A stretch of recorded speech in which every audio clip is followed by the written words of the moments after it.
Dans cette courte capsule, nous apprendrons à nommer les composés portant le groupement fonctionnel acide carboxylique. D'abord, on observe un acide carboxylique lorsqu'on est en présence d'un carbonyle, comme c'est le cas ici, et que, lié au carbone du carbonyle, ici, on a d'un côté un groupement OH et de l'autre côté une chaîne carbonée quelconque.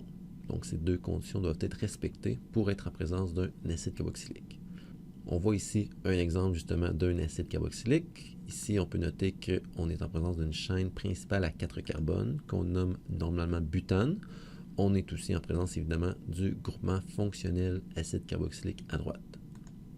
Lorsqu'on va vouloir nommer nos acides carboxyliques, eh bien, on va simplement modifier le nom de notre molécule pour faire disparaître le E à la fin du nom de l'alcane et faire apparaître la terminaison oïque, de sorte que le composé ici présent va se nommer butanoïque, mais en fait, il faut faire un petit ajout. Il faut aussi ajouter l'expression acide au début du nom de la molécule, tout en laissant un espace entre l'expression acide et le nom de la molécule.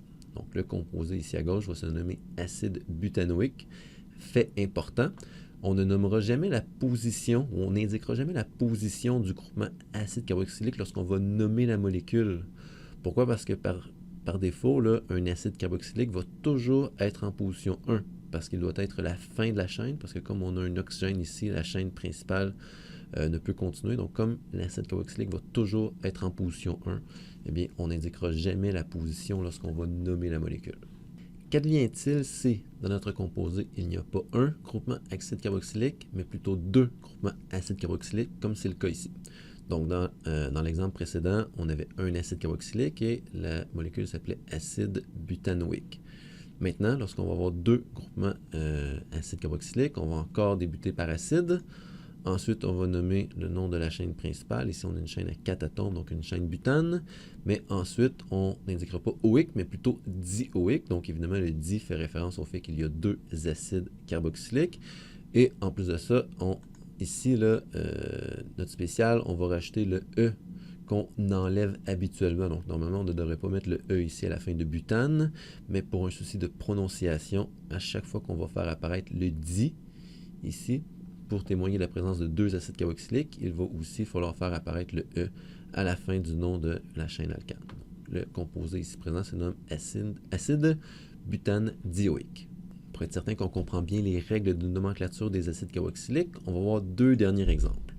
Le composé suivant présente une chaîne principale qui possède 7 atomes de carbone, heptane. Ensuite, on voit qu'à droite, on a notre groupement fonctionnel acide carboxylique.